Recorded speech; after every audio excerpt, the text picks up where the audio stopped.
Hey guys, how are you all? Welcome back to my channel. Today we will see what if Naruto sent to the Power Ranger universe. After the Battle of Valley of the End. If you enjoy, then please like, share and do comments. In the Valley of the End, two male figures about 12 years old were facing each other in a battle to the death. The first figure that was standing on top of one of the statues was that of Sasuke Uchiha, who had short black hair tied in a ponytail and black eyes and dress in a blue shirt with the Uchiha clan symbol on it and white shorts, and now currently in his curse seal level 2 form, which had given him gray skin and two black-like arm limbs coming out of his back looking like wings, and in his hand was a fully powered up Chidori and with a fully developed Sharingan in his eyes with killing intent in them.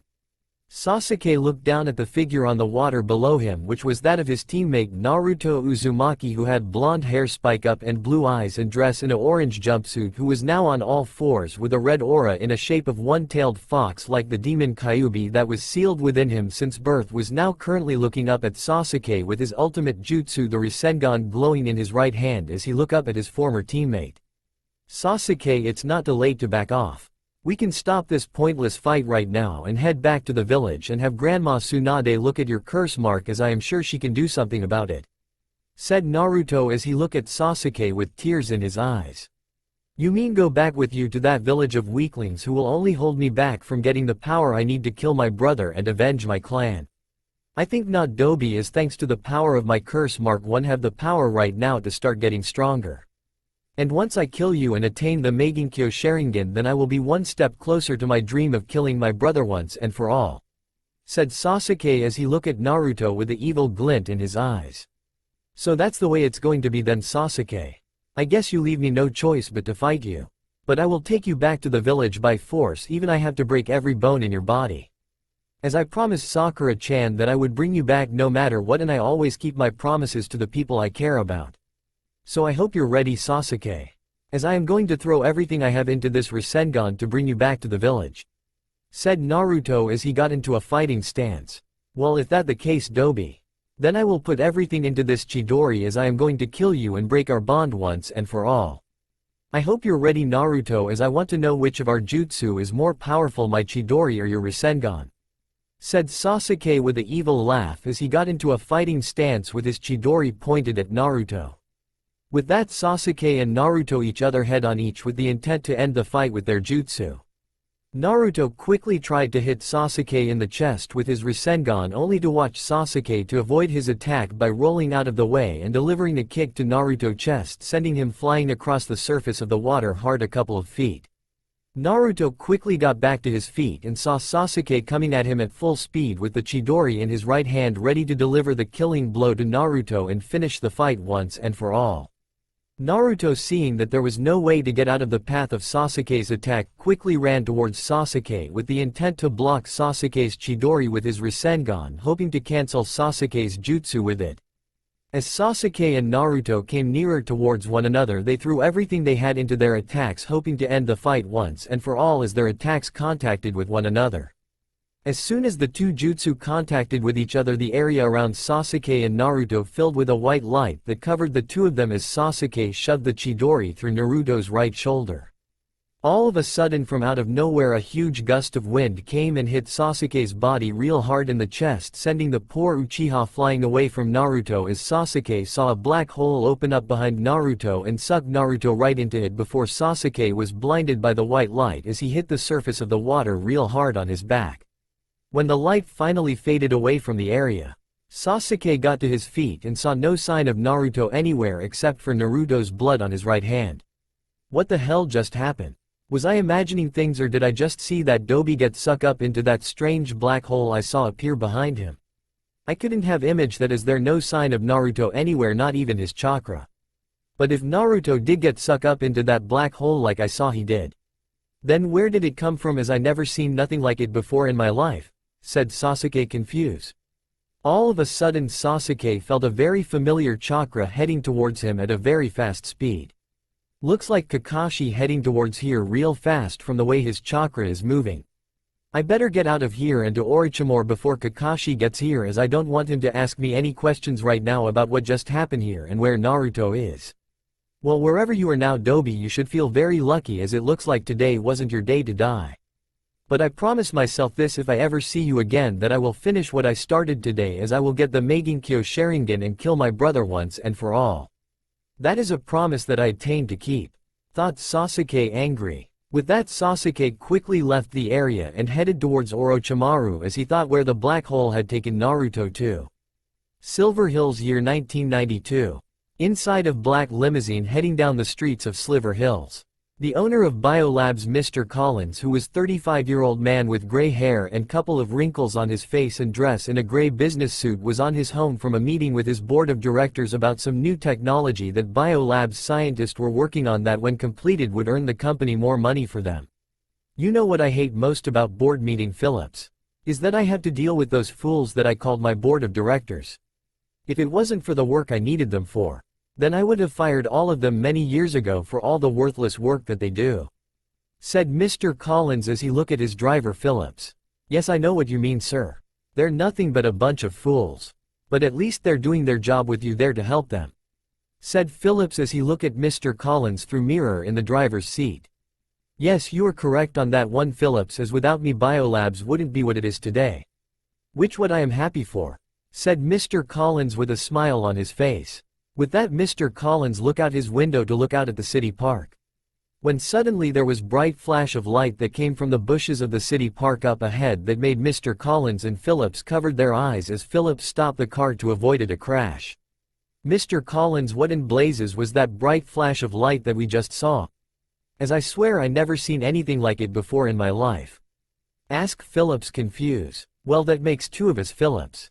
But what I don't know is that it came from the bushes, and I am going to find out what it caused it one way or another," replied Mr. Collins, angry. With that, Mr. Collins opened the door of the limousine as he got out and headed towards the bushes where he had seen the light come from. When Mr. Collins got over to the bushes and moved them aside, he saw a 12-year-old boy with blonde hair that was spike up and whisker-like marks on his face and dressed in an orange jumpsuit that was torn to pieces. As Mr. Collins looked over the boy, he saw that he had a blue piece of cloth on his head that had a metal plate on it with a leaf design on it. As he turned the boy over to get a better look at him to figure out who he was. As he looked the boy over closer, he saw where a hole in the jumpsuit on the boy's right shoulder that had blood all over it, but without any sort of wound where the blood could have come from, which left Mr. Collins confused as to where the boy came from, as he looked like he had been through a fight of some kind from the state he was in. All of a sudden, Mr. Collins heard someone walking towards him and looked up to see Phillips standing over him and the boy. "Mr. Collins, sir, is that boy all right as he looks like he's being through a fight?" asked Phillips as he looked at Mr. Collins. "Yeah, he is okay, Phillips, is there not a scratch on him, even though he looks like he has been through a war zone from what I can see. Which is very confusing as he has blood around that hole on his jumpsuit like someone stabbed something through his shoulder, but there not a wound or any other sign of injury from what I see, which doesn't make any sense at all," replied Mr. Collins, confused. "So if that is the case, Mr. Collins, what do we do with him, as we can't just leave him here all by himself, as someone could come along and hurt the young lad," said Phillips. "For once I agree with you, Phillips, as it isn't right to leave this boy here alone, as he doesn't look like he is from around here from the way he is dressed. So we will back him back to the mansion, as he doesn't appear to be injured at all, and when he wakes up we can ask him who he is and where he comes from, so we contact his caregivers to let them know the boy is all right," said Mr. Collins. With that, Mr. Collins picked up the boy in his arms, headed towards the limousine with Phillips close behind so they could get the boy back to the mansion to find more about him. 2 hours later, inside the living room of the mansion, Mr. Collins and Phillips had each been taking turns for the past hour and a half keeping a close eye on their guest. When suddenly, as Mr. Collins was reading the newspaper, he heard what sounded like a groan coming from the couch the boy was laying on. Mr. Collins looked up from the newspaper and at the couch and saw the boy was coming to as he sat up and had his right hand on his head like his head was in pain. "Aw man, what happened to me?" asked the boy with a groan. "That is what I like to know, young man, as I was hoping you could answer that for me," said Mr. Collins' voice as he looked at the boy. "Who are you and where the hell am I?" asked the boy, looking at Mr. Collins with a confused look on his face. "The name's Mr. Collins, CEO of Biolabs, and you, my young man, are in my mansion here in Silver Hills. Now that I told you that, care to tell me who you are, my young friend, so I could contact your parents?" replied Mr. Collins, curious. "I don't know my name, Mr. Collins, sir, nor do I know who my parents are. But I have the strangest feeling that don't have any to speak of. I just can't remember anything at all," said the boy looking at Mr. Collins with a confused look on his face. "How could you not know anything about yourself, not even your own name, as you should remember something about yourself?" said Mr. Collins looking at the boy.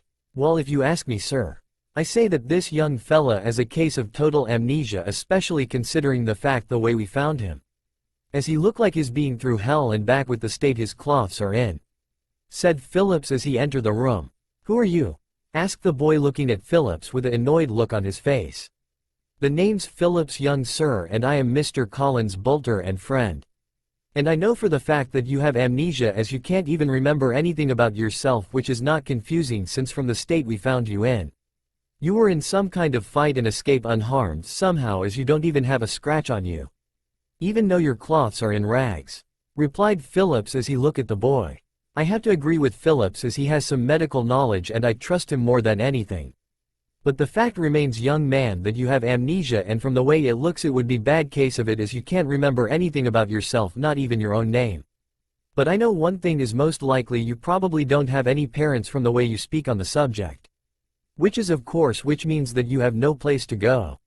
Which leaves me but with one option, that is that you just have to stay here with me and Phillips until you get your memory back," said Mr. Collins looking at the boy with a smile on his face. "That's nice for you to offer, sir. But why would you allow me to stay here with you too, as you don't even know me at all?" asked the boy, curious. "If you must know why, young man, it is because I can't stand the thought of you being put into social services and thrown around from foster home to foster home, as I know what happens to some people that has happened to before. Besides, the doctors I can get for you to help you get your memory back are the best in the world, and if they can't help you, then no one can," replied Mr. Collins. "Well, I guess if you don't mind me standing there, then I guess I can stay, as I really don't know anybody else besides you two. But the fact still remains, I don't even know my first name, which begs the question, what are you two supposed to call me, as I don't like the sound of be calling a young man very much?" asked the boy looking at Mr. Collins and Phillips with a questioning look on his face. "You do have a point there, young man, you have to be called by a name as to give you some form of identity until your memory comes back to. Which is why I have the perfect name for you. How does the name Wesley sound to you, as I think it suits you just fine, as that would have what I would have named my son if my wife was alive today," replied Mr. Collins with a smile. "Wesley, that seems to have a nice ring to it. Alright then, from now on you two can call me Wesley, or Wes for short, until my memory comes back to me," said Wes with a smile on his face. "Well, that's good to hear. Now that we got that settled, Phillips here will show you one of the guest rooms so you can get some rest, and he will also get you some new cloths to wear, as we can't have you running around in those rags forever." "Right, Phillips?" asked Mr. Collins looking at Phillips. "Of course, sir. Alright, Master Wesley, follow me and I will take you to one of the guest rooms so you can get some, as I can image you are probably tired after everything that has happened to you today," said Phillips looking at Wes.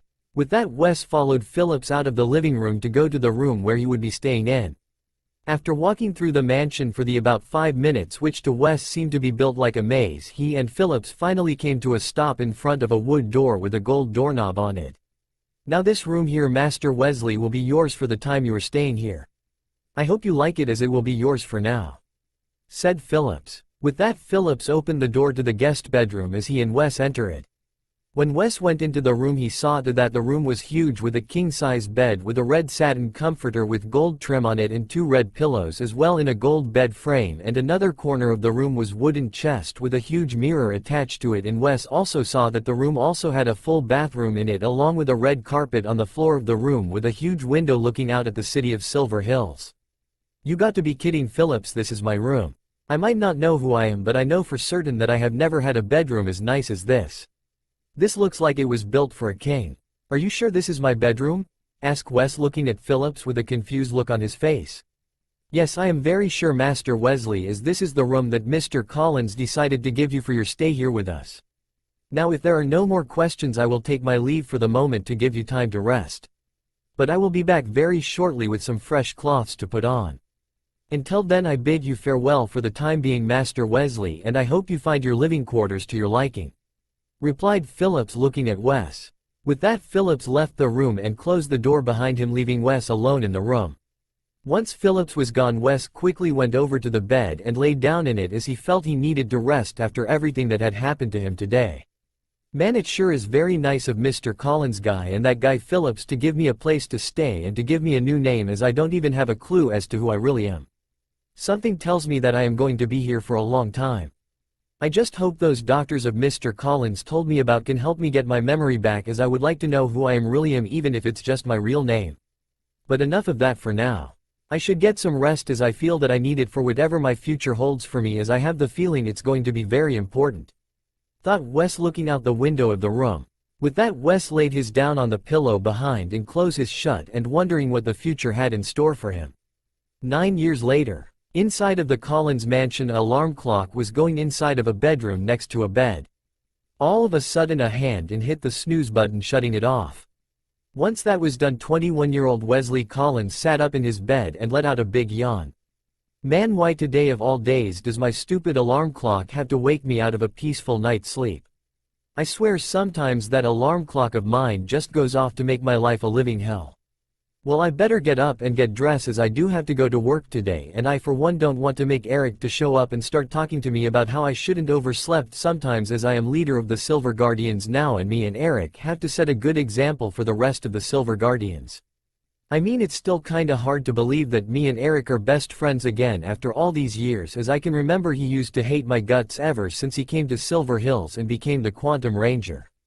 But I am just glad that after the final battle against Rancic, me and him have settled things, as I can't imagine leading the Silver Guardians now without him as my partner. But enough of thinking about the past. I should get ready, as I don't need Phillips coming up here to get up, as I swear Dad just tells him to do it to make me angry. Said Wes as he run his right hand through his now normal hair that was no longer spike up and he had permanently dyed to a dirty sandy golden blonde color.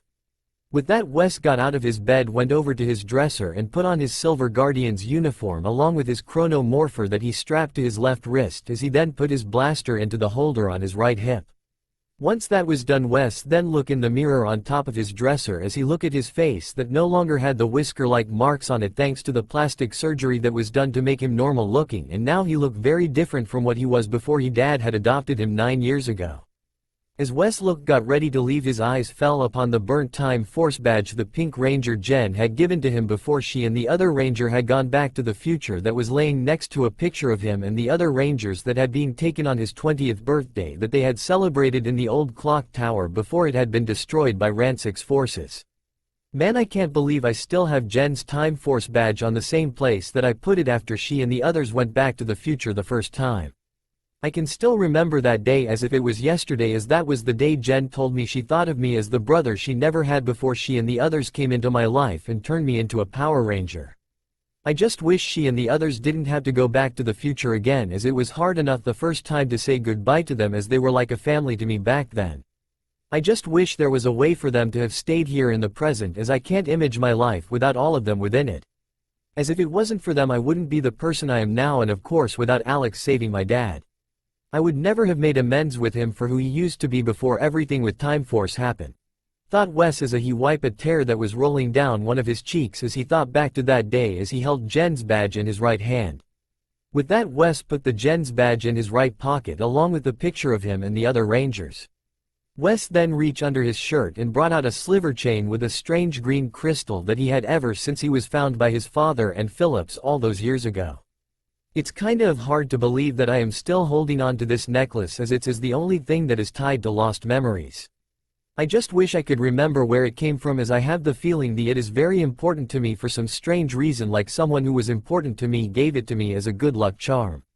I just wish I could remember just one thing about my past, even my real name, as I just know if I can figure that out then I can start piecing together who I used to be and who my parents might have been. But so far, even with all of the doctors that Dad has made me see, I haven't even gotten one of my memories back at all. I guess maybe I am not supposed to remember anything, as maybe my past was real bad from the way I was found. But I better get going before I ended up missing breakfast. But first I better grab my lucky charm, as something tells me that I am going to need it today, as I have a bad feeling something is going to happen. Thought Wes. With that, Wes opened the drawer in front of him and pulled out a black case that had a picture of a Chinese dragon head that was a dark onyx black on the front, along with a deck of strange cards that had been given to Wes by Mr. Collins as a good luck charm for his 13th birthday. Wes quickly put the dragon case in his left pocket and then headed out the door of his bedroom and down the stairs. Once Wes got to the bottom of the stairs, he then headed towards the dining room of the mansion where he saw his dad sitting at the table dressed in a gray business suit reading the business section of the newspaper. "Good morning, Wes. I am glad to see you up and about getting ready for work. Take a seat, Wes, and have something to eat before Eric shows up to pick you up as you're a little early getting up this morning," said Mr. Collins as he looked up from the newspaper at Wes. "Thanks, Dad, but I am not very hungry this morning as I have a lot on my mind right now," said Wes, sitting down in the chair across from his dad. "Let me take a guess and say you're not hungry because of the fact that you're still sad at the fact that your friends had to go back to the future so soon after your battle against the Mutorgs. You know, son, I miss your friends as well as they have made you a better man than I could ever have imagined. But you can't just keep mopping around the house and burying yourself into your job as leader of the Silver Guardians, as I think that your friends wouldn't want you to do that, as they would want you to be happy and live your life to the fullest, as if it wasn't for that man Alex I wouldn't be alive today and become a better man than I used to be," said Mr. Collins as he looked at Wes. "I know that, Dad, but the fact remains it was harder for me to say goodbye to Jen and the others for a second time, as they were like a family to me, as you and Phillips are as well, which is why I am the way I am. But that isn't the only thing that is on my mind, as after 9 years of living with you and Phillips I still can't remember anything about my past, not even my real name," said Wes in an angry voice. "I know that, Wesley, as I want you to get your memory back as well. But you know that all the doctors you saw over the past 9 years had said the chances of you getting your memory back are very slim. They even said that you might not ever remember who you really are," said Mr. Collins. "I know that, Dad. I mean, I am very thankful that you took me in and adopted me as your son, as you and Phillips have given me a good life. But I would like to remember at least something about my past, even if it is only my real name, as I am at least owed that much after all these years," said Wes. "I know, Wesley, but we have to face the fact that you might never regain your memories. But that doesn't mean you can't enjoy the life you have created for yourself right now. As adopting you was the best thing I ever did, as you're my son and I love you very much, and nothing will ever change that, not even if you were to regain your lost memories," said Mr. Collins as he put his hand on Wes's right shoulder to reassure him that everything was going to be all right. "I know that, Dad, as without you and everyone else I wouldn't be where I am today," said Wes, looking at his father with a smile on his face. "Oh, am I interrupting anything between you and Master Wesley, Master Collins?" asked Phillips as he entered the room. "No, you're not, Phillips, as I was just trying to cheer up Wesley as he needs some help, reminding that he has no reason to be depressed about missing his friends," replied Mr. Collins, looking at Phillips. "Well, that is good to know, sir. But I am afraid that Master Wesley has to get going, as Master Eric has just shown up to pick up Master Wesley here for work, and he is currently waiting in the living room for Master Wesley right at this moment," said Phillips. "Well, I guess I better get going, as knowing Eric he will not be very happy, as he doesn't like to be kept waiting for any amount of time, and besides I have to get going as today me and Eric have to patrol the road leading into the city and watch for any dangers to Silver Hills," said Wes, looking at his dad and Phillips. "You're right there, Wesley. You and Eric have the job of leading of the Silver Guardians and protecting the city, as I have to get going as I have a couple of business meetings to attend to today, and knowing the board of director they will not want to be kept waiting for very long if it is something important. So we will see you later, son," said Mr. Collins, looking at Wes. "You bet, Dad. Now if you can excuse, I have to get going as I don't want to keep Eric waiting any longer," said Wes. With that, Wes left the dining room and headed towards the living room of the mansion. When Wes got to the waiting room, he saw Eric standing in the middle of the room dressed in his Silver Guardian's uniform with an annoyed look on his face. "It's about time you finally showed up, Wes. You know long I have been waiting for you for the past 10 minutes, and you know what I am like when I have to wait," said Eric, looking at Wes with an annoyed look on his face. "I know, Eric, and for that I am very sorry for making you wait for me. But I have had a lot of things on my mind lately, but since I am here right now, how about we get going, as we have a job to do as the protectors of the city," said Wes, looking at Eric. "You do have a point there, Wes. But I expect you to tell me what has been on your mind after we finish patrolling the city," said Eric. "You got it, Eric. Now that we got that settled, we should head out, as we don't want to set a bad example for the other Silver Guardians," said Wes with a smile on his face. With that, Wes and Eric headed out of the living room and out the front door of the house. Once they were outside, both of them then got into the Silver Guardian SUV and got inside of it and drove off to start their patrol of the city. After a few 5 hours of patrolling the streets of Silver Hills, Wes and Eric had so far had not ran into any trouble at all except for the occasional speeding ticket that they had given out to some speeding cars. Now Wes and Eric were now inside the parking lot of a shopping mall drinking some coffee as they were sitting inside their SUV keeping an eye out for trouble. Well Wes, so far we haven't spotted any trouble, which I guess is a good thing. Now that we are taking a break from our patrol of the city. Care to tell me what is on your mind, as you haven't been yourself for the past couple of weeks, and don't even try telling me it is about Jen and the others going back to the future, as that is just a weak excuse, as I know you better than everyone else as you're my best friend," said Eric as he looked at Wes. "Well, if you must know, Eric, I have been having very strange dreams for the past couple of weeks that has not been making a lot of sense to me, and they have been keeping me up late night, which is why I have been oversleeping as of late," replied Wes. "Like what sort of strange dreams, Wes?" asked Eric, curious. "Well Eric, the dreams I have been having lately have been about strange people doing amazing things that I know no human is capable of doing, like for instance in one of my dreams I saw a guy with a mask covering the bottom of his face and one of his eyes was covered with a headband. He went through a series of strange hand signs and all of a sudden there was like 10 more of him that came out of clouds of smoke, each arm with strange weapons, sort of like what a ninja would have on them. But the dream I had the most about was about a beautiful 12-year-old girl with pink hair and the most beautiful jade green eyes. I know this may sound crazy, Eric, but she looked just like an angel," said Wes, looking at Eric. "You know what, Wes, I think you have been oversleeping way too much lately. As there is no way in hell that any human can have pink hair unless you count Nada, and she isn't even human to begin with, so whatever these strange dreams you have been having must be from working way too hard over these past few weeks," said Eric, looking at Wes in disbelief. "I know, Eric, but I don't really think that these strange dreams I have been having are just some random dreams that have no meaning.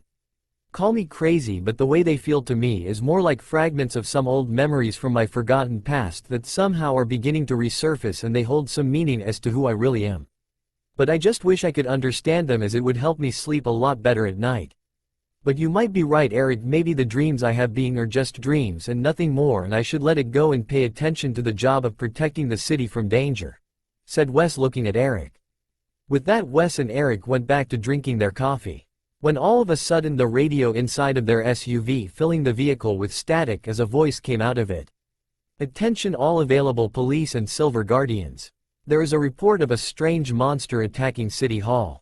It is requested that anyone available personnel respond right away to the scene to try and stop the monster before anyone is hurt by it," said a female voice coming out of the speakers of the radio. "Well Wes, looks like today isn't going to be another boring day after all, like we thought," said Eric, looking at Wes. "You're right about that, Eric. But we better get going to City Hall, as since we are the closest to it we can try and stop that monster before it's too late, as we are the ones most capable of dealing with it, as we are both rangers. I just hope we can get there in time, as I have a bad feeling about this," said Wes, worried. With that, Wes started up the engine of the SUV and he and Eric drove towards City Hall. Meanwhile, at City Hall, a monster that had a body that looked like a cross between a shark and cobra and looking like it was made of black crystal, complete with 2 huge bat wings coming out of its back, was blasting at everyone that were running for their lives with a laser blaster that had an image of some kind of lizard, and the monster had evil smile on his face as he watched the people run for their lives away from him. "That's right, you weak little humans, run away in fear, as none of you stand a chance of defeating me, as there is nothing that can stop me, as once I destroy this city and take over the earth there will be no one left to stop me, not even Time Force, as they will not exist once I am done changing the timeline of this planet," said the monster with an evil laugh. With that, the monster went back to destroying anything that got in his way. When suddenly from out of nowhere 2 laser beams came out of nowhere and hit the monster right in the chest hard, and sending the monster flying through the air, as he then landed on the ground below on his back real hard. The monster quickly got back to his feet and looked in the direction of the 2 laser beams and saw Wes and Eric standing about 40 feet in front of him with their blaster pointed at him. "Well, well. Look what the cat drag in, if it isn't both the Red Time Force and Quantum Rangers. I was hoping I would run into the 2 of you sooner or later," said the monster, looking at both Wes and Eric. "I wish we could say the same about you, freak. What do you think you are doing here in Silver Hills attacking City Hall for?" demanded Eric in an angry tone of voice.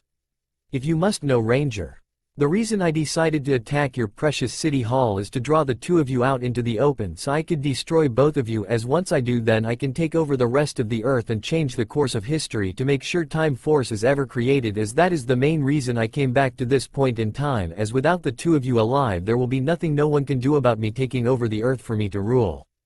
Replied the monster with an evil laugh. So you're a mutant then and not some kind of monster. I should have figured that out, as there hasn't been any monster attacks since we defeated Rancic. Too bad for you, your plan is going to fail, as we're going to stop you before you can cause any harm to the people of Silver Hills. Said Wes. I like to see you try and do that, Red Ranger, as I am far too powerful for you two to handle by yourselves. Said the monster, looking at Wes and Eric. Well, you be wrong there, mutant, as we have faced worse things than you before, and once we defeat you we are going to send you back to the future where you belong. Right, Wes? Said Eric. You got that right, Eric. Let's show this mutant who he is messing with. Time for Time Force, said Wes as he pressed a button on his chronomorpher. Quantum power, said Eric as he held his morpher to his face. All of a sudden Wes and Eric were covered in flash of bright red light that covered both of them. When the light faded, standing in front of the monster were Wes and Eric in their ranger forms with their weapons pointed at the monster. Nice trick, Rangers. Too bad it's not going to be enough to bring me down. Said the monster, looking at both Wes and Eric. We will see about that, freak. Alright Eric, let's show this guy who he is messing with. Said Wes. You got it, Wes. I am right behind you all the way. Said Eric. With that, Wes and Eric charged the monster head on. Wes quickly tried to hit the monster across the chest with both of his chrono sabers, only for the monster to catch both of them in his arms, as he then delivered a kick to Wes's chest, sending him flying through the air, as Wes then hit the side of the building behind him real hard before hitting the ground hard on his back. The monster fired a laser blast from his blaster at Eric, only for Eric to quickly jump into the air and slash the monster across the chest with the Quantum Defender in saber mode, and making sparks appear all over the monster body and making him stumble back a couple of feet. The monster quickly recovered from Eric's attack just in time to see Wes jump into the air and slash him across the chest with both chrono sabers, and sending the monster sailing through the air for a couple of feet as the monster then hit the ground hard on its chest. The monster quickly looked up to see Wes and Eric standing in front of him with both of their weapons pointing at him. Give it up, mutant. You're no match for the both of us the way you are fighting. So how about you just give up and let's us hand you over to Time Force before we end up freezing you instead?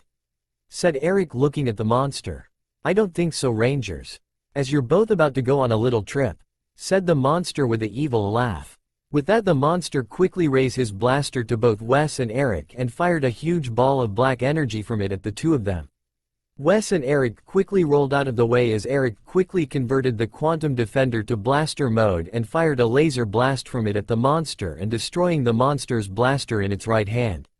Wes and Eric were then ready to finish the monster up with their weapons, when they suddenly to see a strange black hole appear behind both of them and saw that it was trying to suck both of them into it. Wes, what the hell is that thing? Asked Eric, shocked. I don't know, Eric, but I really don't want to find out where it leads to. I think we should try and get away from it before we are sucked into it. Replied Wes. I don't think so, Rangers, as neither of you are going anywhere, as either one or both of you are going on a little trip, and I just know how to make it happen. Said the monster as he got back on its feet. With that, the monster fired two red laser beams from its eyes at both Wes and Eric. Before the beams could hit both Wes and Eric, Wes quickly pushed Eric out of the way of the two laser beams and took the full blast of both laser beams in the chest and sent him flying through the air and into the strange black hole, as it then close up to the horror of Eric. As soon as the hole had close up, Eric turned to the monster with an angry look under his helmet. What the hell did you do to Wes, you freak? Asked Eric in an angry tone of voice filled with hate and anger directed at the monster in front of him. Wouldn't you like to know, Quantum Ranger? Too bad that you will never find out where your friend went, as I am going to destroy you right here and now, and even if you somehow were to defeat me, it will not bring the Red Ranger back, as thanks to you destroying my blaster there is no other way to reopen the portal. Replied the monster, laughing. We will see about that, you freak, as I am going to defeat you one way or the other and make you pay dearly for what you did to Wes. That is a promise I obtained to keep no matter what to my best friend. Said Eric as he clutched his right fist real tight in anger. With that, Eric charged the monster head, ready to finish the fight once and for all. Meanwhile, somewhere within a forest, Wes was demorph and on the ground of the forest floor on his chest as he slowly started to come to. "Aw man, what the hell happened to me? I feel like I have been run over by Eric's Q-Rex," asked Wes in a very weak voice as he slowly got to his feet. As soon as Wes was on his feet and his eyes were open, he saw that he was no longer in front of City Hall with Eric and the monster, but in some forest that he couldn't recognize at all. Alright, either I am dreaming or I am no longer in front of City Hall but in a forest I never seen in my life. I guess when that freak sent me into that strange black hole, it somehow must have teleported me to this forest somewhere in the world. I better try and contact Eric to tell him I am alright, as I can image he is wondering what happened to me," said Wes. With that, Wes brought his chronomorpher up to his face and tried to get a hold of Eric to tell him that he was still alive. But after a few minutes of trying to contact Eric, all Wes got was a bunch of static instead of hearing his best friend's voice from the other side of it. "Man, I guess my morpher's communication system must have gotten damaged somehow when I went through that black hole and landed here. Well, I guess I better get moving and try to find some sort of civilization and ask them to use their phone if they have one, so I can at least tell Eric the first I'm alright, and hope he and Dad can find me wherever this place is. I just hope I can make as if the pain I am feeling in my ribs is everything to go by. I probably have a few broken ribs and probably some bruised ones to boot. Well, at least I am on some kind of dirt road leading to God knows where. If I am lucky, it might lead me to a town or maybe a city, as I sure could use some rest right about now.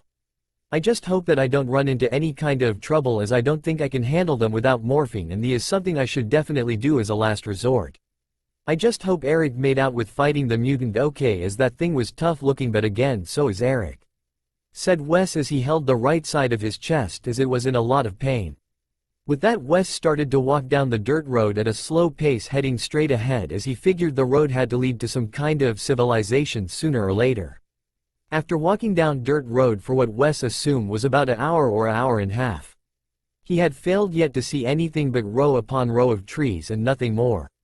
When suddenly Wes saw a couple of trees straight ahead that looked like a hurricane or some other big storm had come on through and ripped the trees around him to shreds, leaving only splinters and some tree stumps left.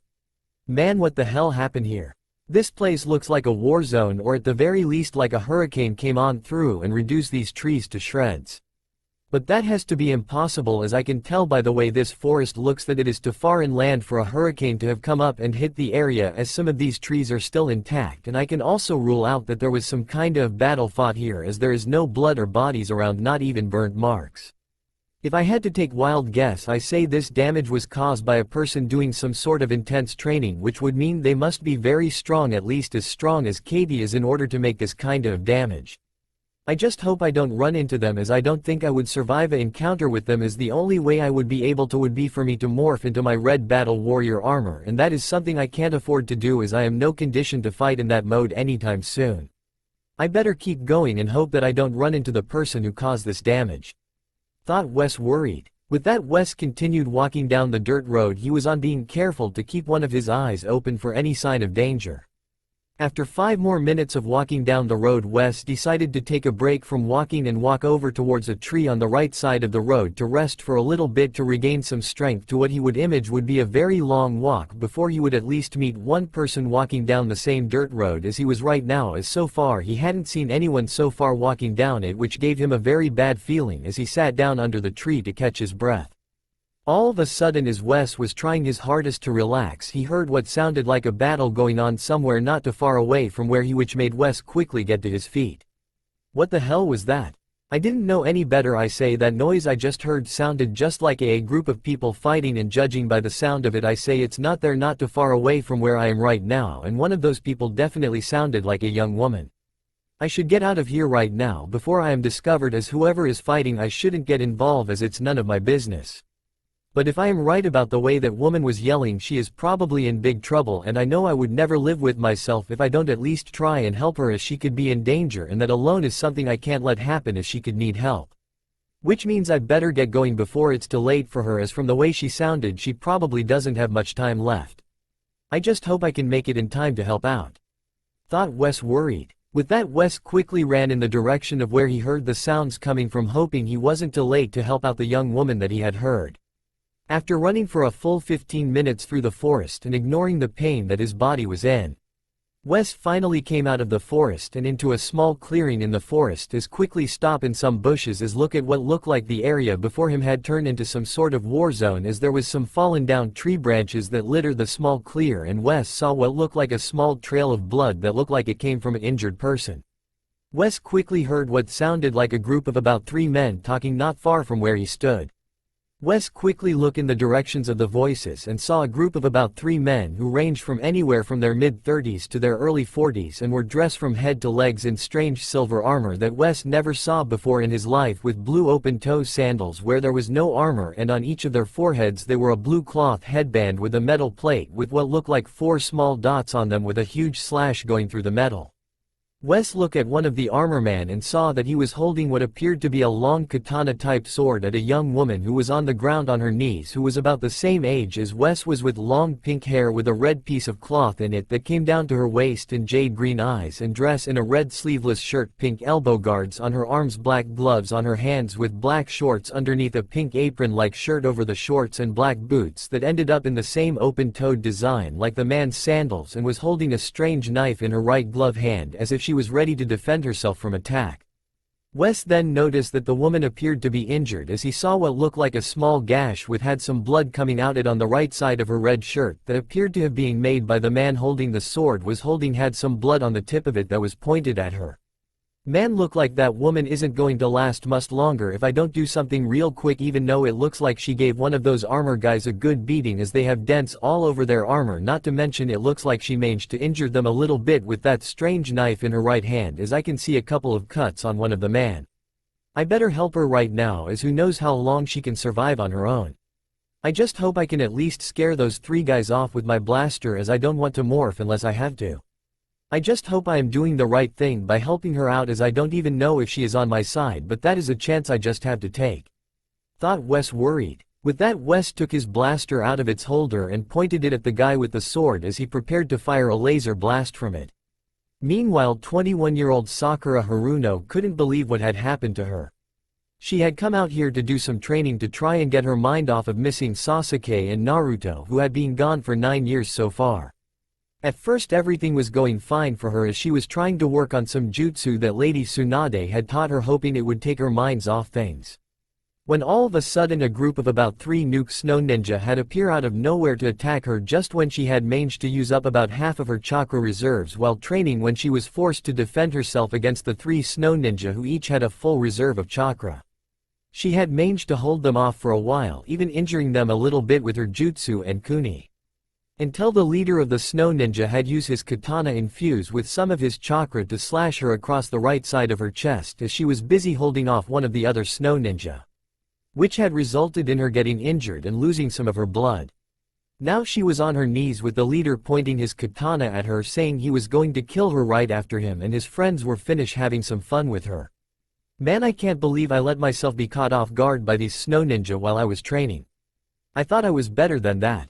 I may be able to defeat 2 of these jerks by myself even with my low chakra reserves. But where I am right now, I can't beat all 3 of them alone, especially being injured, as these guys haven't even been given me time to heal my wound. Well, I am not going to let these 3 fools win no matter yet. If I am going to die right here, I am sure as hell I'm going to take 1 or 2 of them with me.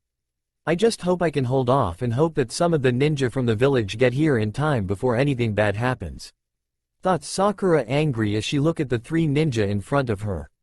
With that, Sakura got on her feet as she clutched the kuni in her right hand tight, ready to fight the 3 ninja in front of her with everything she had. When suddenly from out of nowhere a beam of white light came and hit the ninja with the katana that was in front of Sakura right in the chest, making sparks appear on his armor and sending him to the ground hard on his back. As that happened, 2 more beams of light came from the same direction as the first one and hit another of the snow ninja, sending him flying through the air a couple of feet before hitting the ground on his chest. The other ninja quickly rolled out of the way of the second beam of light, avoiding it just barely.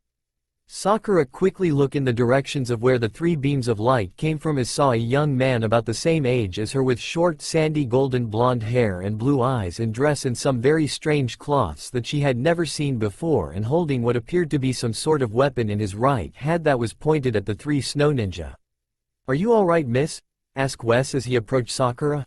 "Yeah, I am, thanks to you, whoever you are. I appreciate the help, but I think it was not a good idea to help me, as I can tell you're not a ninja, as you don't have a headband on you anywhere, and I don't ever remember ever seeing one dress in such strange cloths before, not to mention a weapon that I don't recognize from anywhere," replied Sakura as she looked at Wes. "Well, that is because I am not a ninja, miss.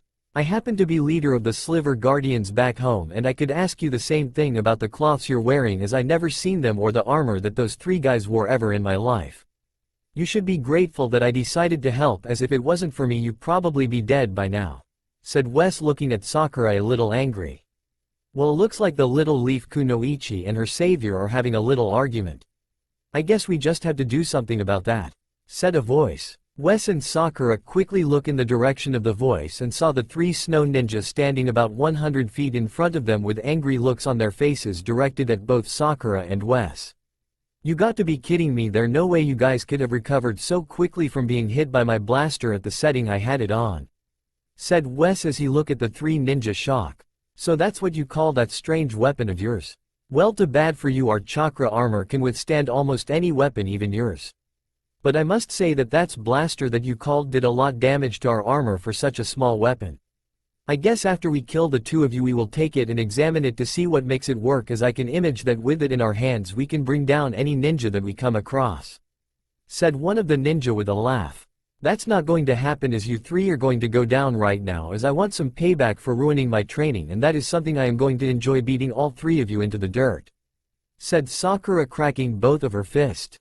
"Is that so? Too bad that's not going to happen, as there are three of us and only two of you, and I can tell your new friend here isn't even a ninja, as he seems to not know how to use chakra," said the second ninja, looking at Wes with a smile on his face. "I wouldn't be too sure about that, as I might not know what this chakra you speak of is. But I am far from defenseless, as I have taken down much more evil things in my life than you three, and trust me when I say that it would be wise for you three to back off right now before you make me do something I might regret later," said Wes in angry voice. "Is that so? Well, I think you are buffing, as there's nothing you got that can stop three powerful ninja such as ourselves, as there's nothing you got that can compete with us," said the third ninja with an evil laugh. "I wouldn't count on that, as I do have something that can beat all three of you at once. I was hoping it wouldn't come to this, but I guess I have no choice in the matter. Here goes nothing, time for Time Force," said Wes as he pressed a button on his chrono morpher. All of a sudden, to the shock of Sakura and the snow ninja, they saw Wes press a button on his chrono morpher, as he then was covered by a bright flash of red light that engulfed him. When the light faded, standing where Wes once stood was the red Time Force Ranger, looking ready to battle. "Well, I don't know what kind of trick you just pulled on us. But I don't really care, as even with that flashy suit of yours, you're match for the three of us," said the first ninja as he and his teammates each pulled a katana. "I wouldn't count on it, buddy, as I am on a whole another level than you three right now. So miss, how about you say we work together on defeating these armor fools, as you need all the help you can get," said Wes, looking at Sakura. "It's fine with me, as something tells me you can hold your own by yourself. But after we beat these three into the ground, I expect some answers from you as well. As your name, is that clear?" asked Sakura as she got into a fighting stance with her kuni ready for battle. "You got it. But first thing first, I think we should even the odds against these guys, and I just know how to do it. Chrono Sabers power up," said Wes. With that, Wes pressed another button on his chrono morpher, as suddenly a flash of white came out of it, as a lance came out of it that looked like it was made out of two strange swords. Wes quickly grabbed the lance in his hands and separated them into the two chrono sabers and pointed them at the three snow ninja, who look unimpressed. "Nice looking swords, young man. Too bad we are going to have to break them on you. You two can take care of our male friend here while I take care of the little leaf Kunoichi myself, as I want to make her eat her words," said the first ninja, looking at his two teammates. With that, the three snow ninja charged Wes and Sakura head on, with two of the snow ninja going after Wes while the leader of the ninja went after Sakura by himself. Wes charged at the two snow ninja coming at him with his chrono sabers, as one of the ninja went through a series of hand signs and said, "Fire style fireball jutsu," as he then fired a huge fireball from his mouth at Wes. Wes quickly jumped into the air as he avoided the huge fireball and then crossed both of Chrono's sabers and said, "Time strike," as he swung both Chrono sabers away from each other, as two red beams of light came out of them and hitting the snow ninja right in the chest and sending him to the ground in a shower of sparks, followed by a huge explosion. When the smoke cleared, Wes saw the snow ninja was no longer moving on the ground but appeared to be out cold. "Well, that one down, one more to go," said Wes, smiling under his helmet. Meanwhile, Sakura was busy fighting the leader of the snow ninja as he tried slashing her across the chest with his katana, only for Sakura to block each and every one of his attack with her kuni. Man, can this guy give up already? He keeps on using the same old attack over and over. I guess I better end here and now before something bad happens, and I just know how to do it too, thought Sakura with a smile on her face. With that, Sakura quickly jumped out of the way of the snow ninja's katana as it barely missed her. Sakura quickly gathered chakra into her left fist as it glowed a green color. Sakura then quickly hit the ground below her with her chakra-infused fist, making the ground in front of her and below the snow ninja's feet break up into pieces of rocks that shoot towards the air along with the snow ninja as well. Sakura quickly disappeared into a blur as she quickly reappeared over the snow ninja and hit him real hard right in the chest with a chakra-infused punch, sending him flying to the ground real fast and hitting the ground hard, making a huge crater in the ground below and filling the air around it with dust. When the dust settled, Sakura saw the snow ninja laying in the middle of the crater, out cold and with his armor dented and destroyed in some places. Well, looks like that's the end of that jerk for now. Serves him right for making me angry. Now that I've taken care of him, I should see how that guy is doing, as I could tell that he injured even though he pretended not to be. I just hope he can handle himself until I get to him, thought Sakura, worried. With that, Sakura quickly took off in the direction of where Wes was at. Meanwhile, Wes was busy trying to fight off the last snow ninja as he was avoiding every one of Wes's attacks, and Wes felt that he was starting to feel weaker by the minute from his broken ribs. Man, I better take this guy out soon or else I will not last much longer in my weakened state. I just wish that he will just hold still for a minute so I could hit him with my chrono sabers, thought Wes, angry. What the matter, you weakling? You said you were going to take us all out. But so far you haven't even landed a hit on me, and something tells me that you're not as strong as you are trying to make me believe you are. I guess you're all talk and no action.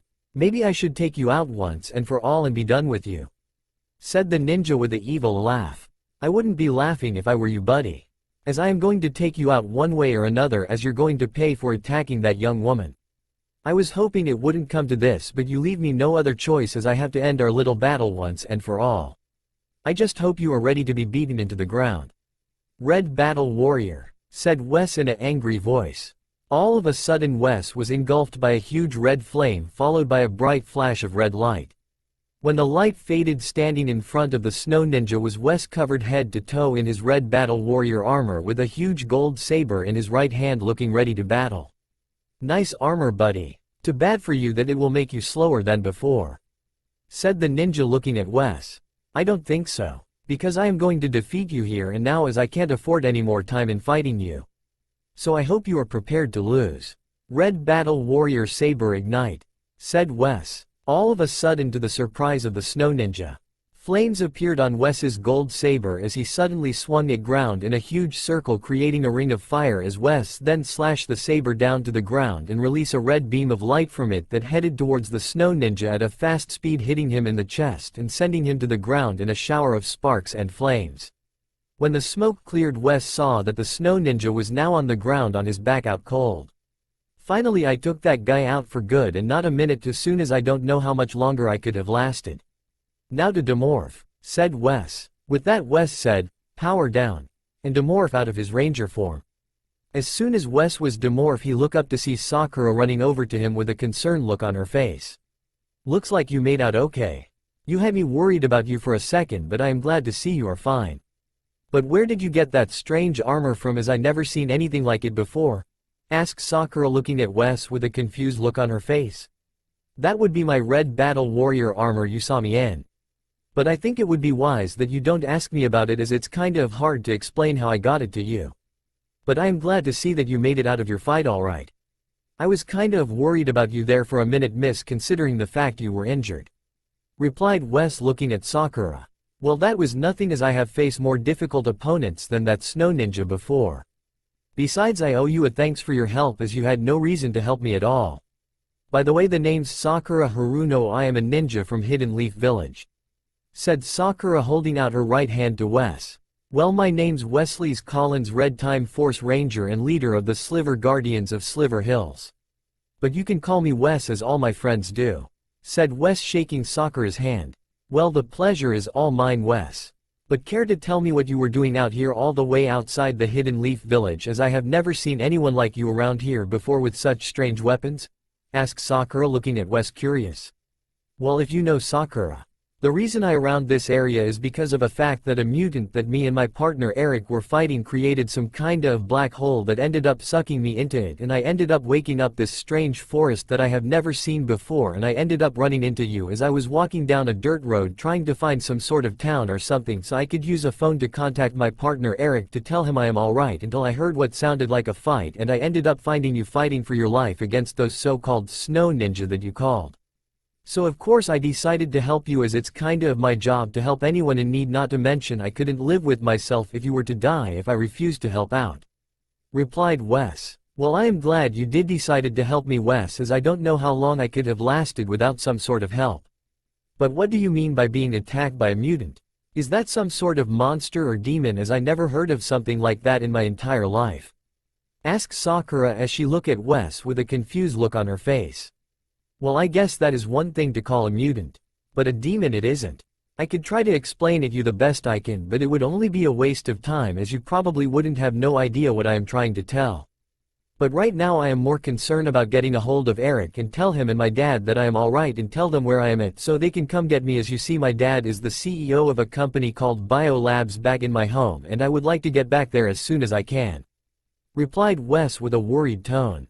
"Well, you're welcome to come back with me to the Hidden Leaf Village, as I am sure Lady Tsunade will be happy to know that you helped me out, and I am sure she can find some way of contacting your dad and your partner Eric, as she is the Hokage of our village and she always helps out anyone who is in need of help, and you definitely are in need of help, Wes. But first I think it would be wise if we take you to the hospital to take care of those broken ribs of yours first before we try and get a hold of your family," said Sakura. "Well, I am alright anyways, as I can take care of myself real well, as I have had worse injuries than this before from the battles I fought, and besides I don't really like hospitals too much, as I can't really explain why, but something about them just gives me the creeps.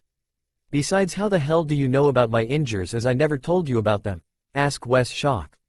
"Because I am a medical ninja and I know what sort of injuries a person has, as I was trained by Lady Tsunade herself, and you know what, Wes, you remind me of an old teammate I once knew, as he hated hospitals just like you do, maybe even more, until he suddenly disappeared without a trace, and what's more, you have the same exact blue eyes as him. So full of determination and unwilling to do anything to protect the people you care about. If I didn't know any better, I swear you were him, as I the strangest feeling that I met you somewhere before a long time ago," said Sakura, looking at Wes. "Well, that is definitely as strange for you to feel that. But I can assure you that we have never met before, as I would definitely remember someone as beautiful as you before in my life," said Wes as he looked at Sakura with a slight blush on his face.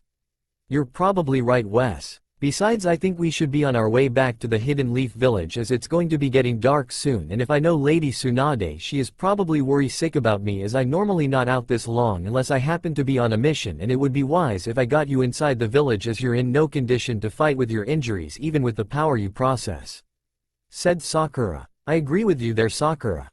Neither of us are in a condition to fight anyone. So the sooner we get back to your village, the sooner I can get a hold of Eric and tell him that I am alright. So lead the way, Sakura, since you know how to get to your home from here," said Wes, looking at Sakura. With that, Sakura and Wes started their way to the Leaf Village. When suddenly, before they even walked 15 feet, Wes suddenly clutched the right of his chest in pain, as he suddenly closed his eyes and started to fall to the ground. Only for Sakura to catch in mid-air in her arms before he could hit the ground.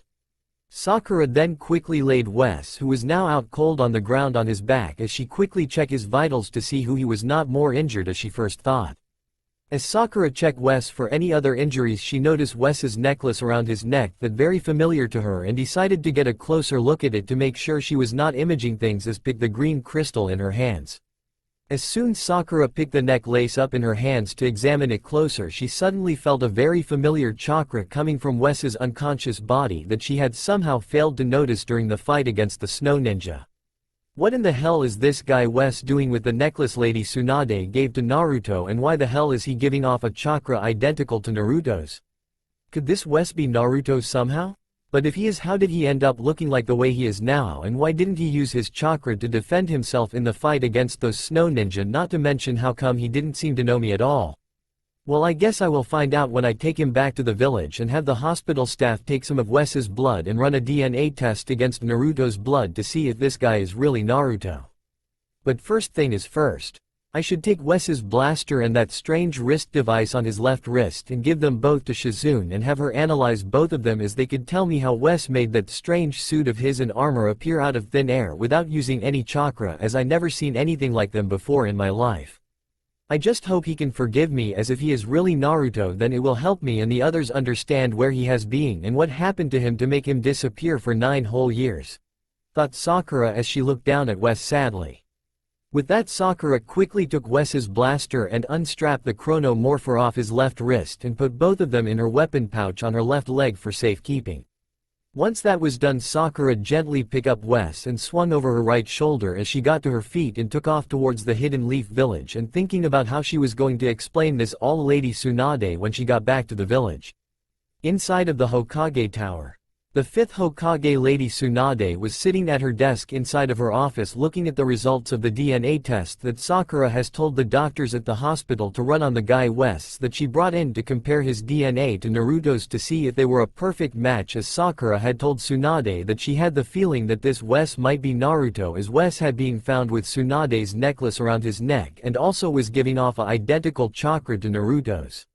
Now, after waiting for an entire day, Tsunade was looking at the results of the DNA that showed that Wes's DNA was a perfect match to that of Naruto's, which meant that after 9 long years of searching the entire elemental countries that they had finally found Naruto at long last. I still can't believe after 9 long years of searching everywhere for Naruto. He's finally back home with us, but only now he is going by the name Wesley Collins. I just wish I could figure out why he doesn't seem to know who any of us are, not to mention where he has been for all these years and what caused him to change his appearance," said Tsunade as she wiped a tear that was rolling down her left cheek. "That is something I would to know to Lady Tsunade. As what Naruto, or Wes as he is called now, said, he happened to be leader of some type of group called the Silver Guardians from a place called Silver Hills, which is a place that shouldn't exist according to what you told me, as you have been all over the elemental countries before. I would just like to know why Naruto didn't seem to recognize me at all, and how he ended up making that strange suit and armor appear out of thin air by using that strange wrist-type device on his left wrist, and where he got such strange weapons before, as I never seen anything like them before in my life," said Sakura, looking at Tsunade as she put Wes's driver license that she had decided to take a closer look to try and find out where Silver Hills could be located at, as she put it on top of Tsunade's desk. "That is something I would like to know to Sakura, as from what you told me of what happened against the Snow Ninja. Naruto could probably beat even me with those new powers of his if he wasn't injured as bad as he was, especially with that strange armor that you described that he wore. But until we can get Shizune's report of her analysis on the stuff you handed over to her and the research team, especially both that wrist device and that so-called blaster as Naruto called it, the best we can right now is wait. But the big question right now is why Naruto didn't use the Kyuubi's chakra to heal his injuries, as that doesn't even make sense to me, as whenever Naruto had been injured in the past, the Kyuubi would always heal his wounds with its chakra. I just hope we can get an answer to that when Shizune gives her report of what she has managed to find out, as she is going to look at the seal to see what could be wrong with it, as I would have preferred that Jiraiya be the one to do it. But considering the fact that he is away from the village writing those stupid books of his that he calls research, Shizune is the next best choice. But for Jiraiya's sake, he have better get here real soon, as I have already sent a few Anbu after him to tell him that we finally found Naruto," replied Tsunade in an annoyed voice as she thought about her fellow Sannin. All of a sudden the door to the office opened up as Shizune came into the office carrying Wes's blaster and chrono morpher along with the rest of the things Sakura had given to her to analyze. "Ah, Lady Tsunade, I hope I didn't catch you and Sakura at a bad time, as you don't look very happy right now, as I just finished analyzing the things Sakura gave me, and of course I have finished up on checking up on Naruto as well," said Shizune, looking at Tsunade in a worried voice. "No, you haven't, Shizune. I just have some things on running through my mind right now." "So what do you have to report to me anyways, as I hope it is very useful," said Tsunade, looking at Shizune. "Well, Lady Tsunade, what I have found out is very useful. The first thing is I have found out the reason why Naruto looks the way he does now is because of the fact that somehow over the past 9 years he had the whisker-like marks on his face surgically removed in order to make him appear more normal, and as to the reason for the change in hair color and style is most likely is because he must have had his hair permanently dyed to color it is now, and of course his hair must have flattened out over the years to the way it looks now. And I have discovered that the reason Naruto doesn't seem to remember Sakura much less who he really is because of the fact that he has a very bad case of amnesia, probably the worst case I have ever seen in my life. Which I am sad to say means most likely that he will never remember who he really is. Replied Shizune sadly. You mean to tell us that Naruto may never regain any of memories for the rest of his life? Asked Sakura in a shocked voice, refusing to believe what Shizune just said. I didn't say that he would remember some things, Sakura. I do believe with some help and time he may regain a few memories here and there. But in the long term of things the Naruto we know and love is gone for good, and now he is just this Wesley Collins person that is in the hospital recovering. Replied Shizune, looking at both Tsunade and Sakura sadly. I guess in that case we can't really do nothing for Naruto then, as if what you say is true about him. Then we should get used to calling Naruto by his new name of Wes from now on, as I can imagine it would be hard for him to be called by his old name since he doesn't remember it, or any of us for that matter. Which doesn't seem right to me, but I guess we can't change how things are right now. Now that we know that, Shizune, have you found out anything about where Naruto has been for the past 9 years and his strange weapons and that wrist device Sakura took off of him and gave to you to analyze? Asked Tsunade, looking at Shizune as she tried to hold back the tears in her eyes. Well, in that area I have found out where Naruto has been for the past 9 years. But I am afraid it's going to kinda of hard to explain to the two of you, as I had a hard time believing it myself until I look at the map that Sakura had given me to look at, and of course at some of the pictures that Naruto had on him when I examined him and the seal. I know what I am about to tell you is going to sound very far-fetched. I have a very strong reason to believe that the reason that no one has been able to find a trace of Naruto anywhere in the entire elemental countries is because of the fact that he wasn't in the elemental countries to start with, as he has been living in none other than another Earth that is very different than our own and way more high-tech as well. Replied Shizune. You mean to tell the two of us is that Naruto hasn't been living these past 9 years on another Earth that you claim is different than our own? I hate to be rude, Shizune, but I can't believe something like that even in a 100 years, as it sounds kinda of impossible even to Shinbyo such as us. What kind of evidence do you have to back up your claim? Asked Tsunade, looking at Shizune in disbelief. Well, I do have several pieces of evidence to back up my claim. For instance, the map that Sakura gave me to examine. I might not be an expert at maps of our world, Lady Tsunade, but can you tell me if you or Sakura recognize any of these masses of land that are on this map to me? Replied Shizune as she unfolded the map on the top of Tsunade's desk that showed a world map that showed several different strange masses of land on it. I can see you point, Shizune, as I know that I definitely can't recognize of these strange masses on this map anywhere before in my life. But you do know people can make up strange maps of what the Earth is supposed to look like, you know that? Said Tsunade as she looked over the map, curious. I know that, Lady Tsunade. Which brings me to the next piece of evidence that I have, as you can see from the pictures that Naruto is in with what I can only assume are his friends. There are a number of very tall buildings in them that look to made entirely out of metal and taller than any I have ever seen before, not to mention in one of them it shows what appears to be some sort of bridge that is made out of metal itself, and definitely bigger than any that exist in our own world, and there is no way to fake something like that. Said Shizune, handing both Tsunade and Sakura the some pictures to get her point across. I hate to agree with her, Lady Tsunade, but Shizune is very right. I mean, from what see of these buildings in the pictures, there's no way someone from our own world can make something like them, as it would be something impossible to even attempt. Said Sakura, looking at Tsunade. I hate to agree with you and Shizune on this one, Sakura. But from this evidence that Shizune has shown, I have to agree with the fact that somehow Naruto has been living these past 9 years on another Earth base on the map and pictures alone. Which brings me to my next question, Shizune. Have you found anything useful of your analysis of Naruto's strange weapon that he calls a blaster, and that wrist device of his that, according to Sakura here, let him change into that strange suit and armor without using any chakra at all? Asked Tsunade, looking at Shizune, curious. As a matter of fact, Lady Tsunade, I did find some very useful things. For starters, what I found out about Naruto's strange weapon that he called a blaster is that it seems to be a very powerful handheld weapon that I have never seen the likes of it before. The way it was built seems to be very complex, but the way it works as a weapon is very simple. As I discovered, all it takes to use it right is just point it at something and pull the little handle on the bottom of it, and the thing fires a beam of white light that can cut through anything, even chakra armor, which in itself is very amazing. I believe with enough time and effort we can build something like it within a few years, only nowhere as powerful as what the weapon can do, as it seems to be a few years ahead of what we can even come close to. But what is very interesting is what I found out about the wrist device is where this blaster thing is a couple of years ahead of what we got in our world. The wrist device is way more advanced than it, and not just by a couple of years.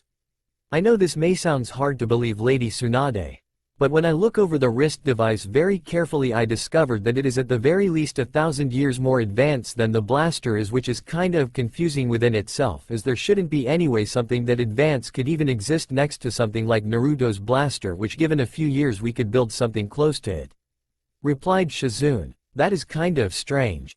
Do you have any ideas, Shizune, on how Naruto could have obtained something so advanced such as that wrist device of his?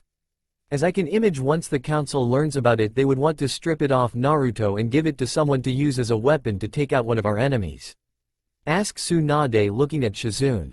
Well, that I don't know, Lady Tsunade. As far as I can tell, the wrist device seems to be man-made. As to whom made it, that I don't, as the only clue that I have is the burnt badge that I look over, as the only thing I could clearly make out of it was the name Time Force, which I only can assume is some kind of organization that probably made it. But to the threat that the council taking it away from Naruto and using it as some kind of weapon, I wouldn't be afraid of that happening, as I tried using it on myself to see how it works. And all I got for it was some kind of electronic voice saying, DNA not confirmed. Which leads me to believe that Naruto is the only one that can use it, or someone whose DNA closely resembles his, which is someone who the council will never find in their lives. But I don't think Naruto's wrist device isn't the only one out there that exists. Replied Shizune. You mean to tell us that there is more of these things out there, somewhere out there, than the one Naruto's has? How can you be sure about that, Shizune? Asks Sakura, looking at Shizune, shocked. Well, because of the one picture of Naruto with 4 other people, I assume by the way they seem to be his very close friends. If you look very closely at all of their wrist, they are wearing the same identical wrist device on them as Naruto has on his. And from what you described, the red suit that Naruto was in, I can only assume by the color of the shirts the other people in the picture are wearing that their suits must be similar to his, only different colors. Not to mention, in the other picture I look at the man that is standing next to Naruto and wearing almost the same cloths, who I can only assume from what Naruto told you is his partner Eric, is that he is wearing a wrist device as well, only very different than all the others.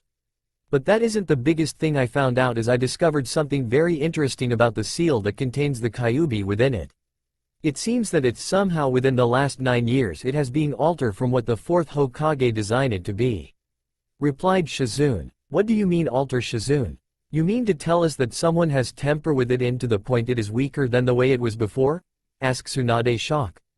Not exactly, Lady Tsunade. More like that it has been altered to make the seal stronger than it was before, up to the point where the Kyuubi has no contact with Naruto whatsoever, not even its chakra is contacted to him anymore, which would explain why Naruto's injuries didn't heal up like they were supposed to.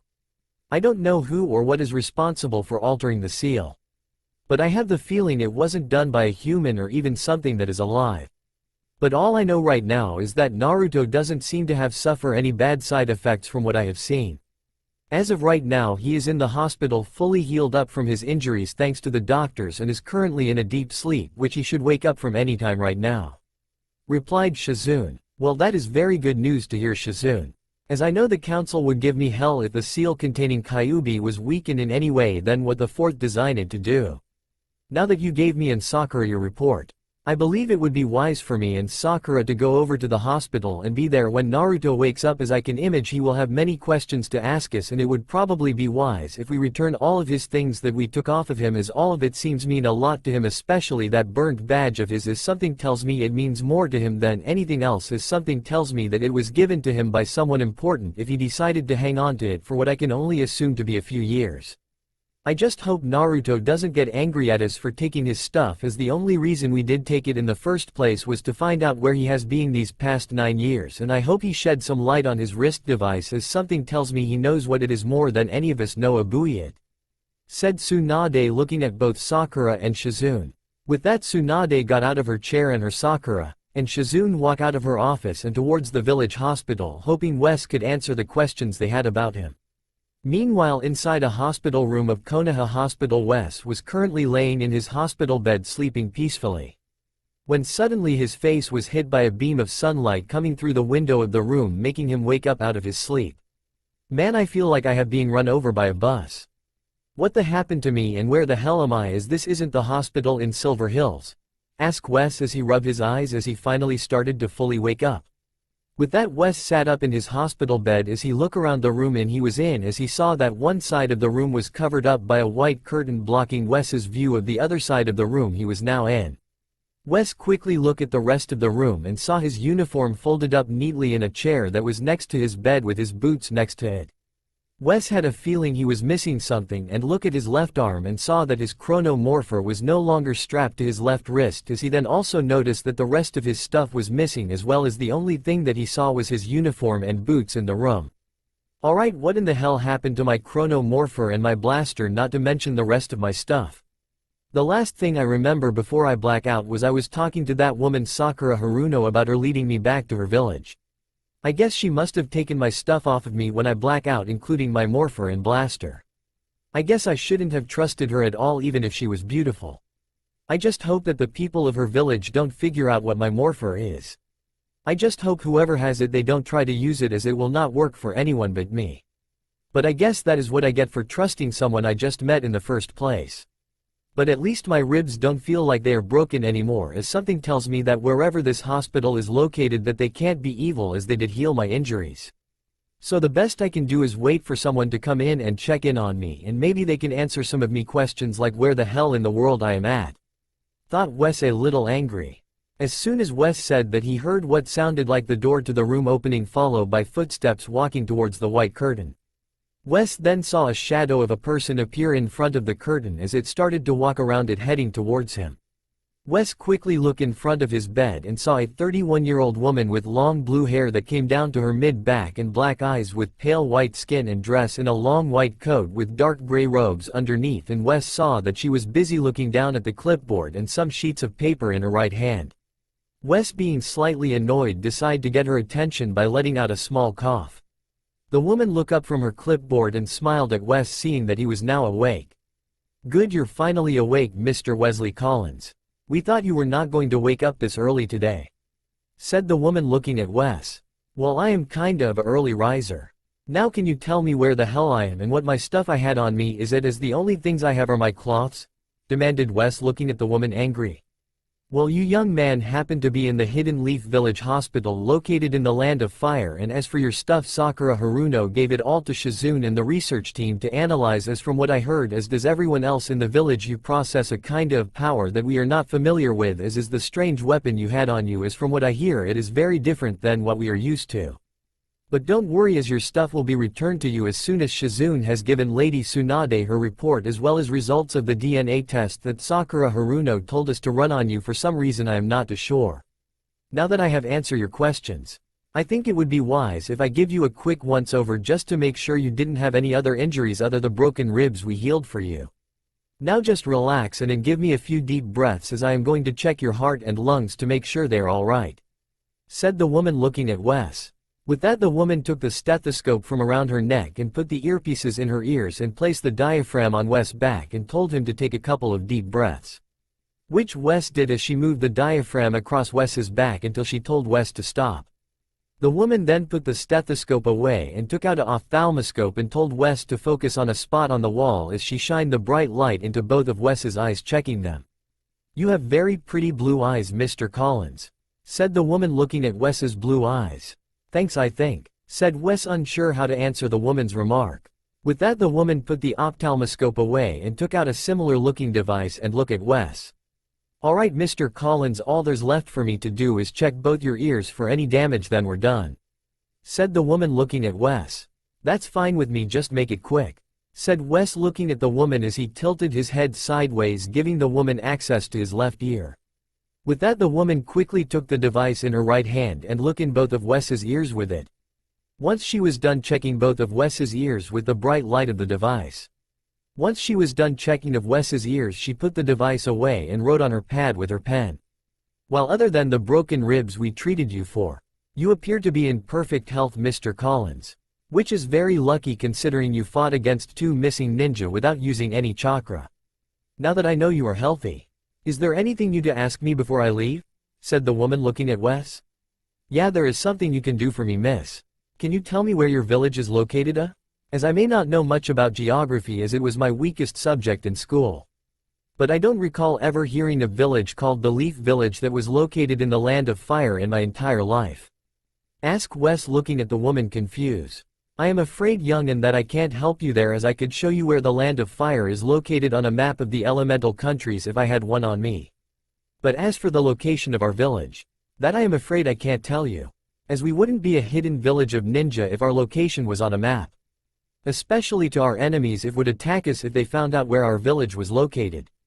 If you want any more answers to your question, you will have to ask Lady Tsunade, as she is the only one who can give out that information to you.